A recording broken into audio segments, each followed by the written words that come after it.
Hi guys! Welcome back sa aking YouTube channel, Emily G. Padulina. So yun guys, andito tayo kay Diwata Pares Overload upang i-check natin kung madami pa bang pumipila at madami pa rin ba ang kumakain dito, no? Kahit na oras ng katanghalian. At ipapakita ko sa inyo kung gaano guys karami ang pumipila at kumakain. So yun guys, umpisahan nating pumila para tayo ay makakain na, no? Kasi ang oras ngayon ay alas 2 na ng hapon. At nakikita niyo guys yung kumakain, sobrang dami talaga guys. Tapos marami pang pumipila, no?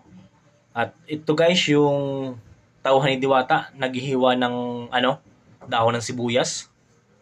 Talagang sikat na sikat pa rin ang Diwata Pares Overload, no? At tinatangkilik pa rin siya ng mga tao dahil din siguro sa kanyang kasipagan at kabaitan. Kaya tinatangkilik siya ngayon ng mga tao at maraming nagmamahal kay Miss Diwata. Kaya halina kayo at samahan niyo ako na kumain ng Pares Diwata Overload. At i-share ko lang sa inyo guys na may mga nakausap ako dito kanina na galing pa silang Laguna, Cavite, Cubao, Antipolo at sari-sari pang lugar guys para lamang makapunta dito kay Diwata Pares Overload, no? Para matikman nila yung overload ni Diwata kung gaano ba kasarap yung chicken joy, yung mga bagong recipe niya katulad ng barbecue, liempo. At gusto raw nila itong matikman, no? Kung talagang sulit ba ang 100 pesos mo. Kaya samahan niyo akong umorder.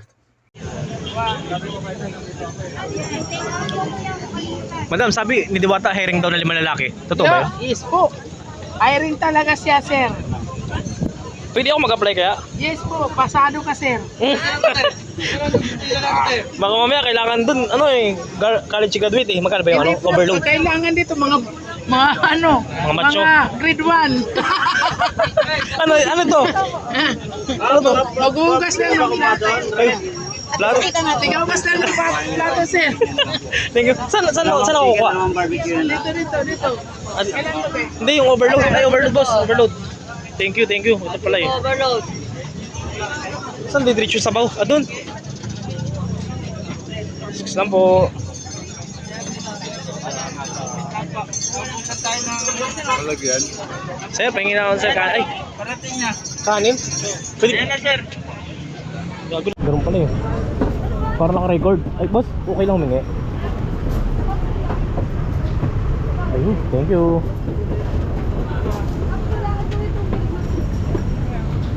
Suwabe. Hindi naman siya. Sorry po. Hindi, makikisingit lang po. Salamat po. Thank you. Hello po. Hello po. Ang page mo, sir? Ano po? Lelje Padulina. A few moments later. At katatapos nga lang natin guys kumain, kaya pumunta tayo dito kay Miss Diwata dahil pinagkakaguluhan na naman siya, dinudumog na naman siya ng mga fans, ang daming papapicture sa kanya, at talagang lumalapit ang swerte, no? Dahil syempre, napakabait ni Diwata at napakaraming customer na nagpapapicture sa kanya, at syempre ina-assist din naman niya. Napakabait naman talaga ni Miss Diwata at napakasimpleng tao. At sino ba namang mag-aakala sa isang himala na ang dating nasa ilalim ng tulay, ngayon ay asensado na. At ang dating baklang binugbog, ngayon ay dinudumog. Kaya sa mga nanghihila sa kanya, pababa, mga nangbabash, at gustong magpasara, hindi kayo magtatagumpay dahil sa nakikita natin kasipagan ni Diwata, nakikita naman natin na ginagawa naman niya lahat. At inaasikaso na niya lahat ng mga papeles katulad ng DTI, katulad ng BIR, at binigyan na nga siya ng palugit na 2 months ni Mayor, no? Kaya good luck sa iyo Diwata at more blessing pa sa iyong business. So yun, hanggang dito na lang tayo. At kung hindi ka pa subscribe sa aking YouTube channel, ay mag-subscribe ka na para lagi kang updated sa ating mga ilalabas na video. Thank you for watching guys and God bless. More power para kay Diwata.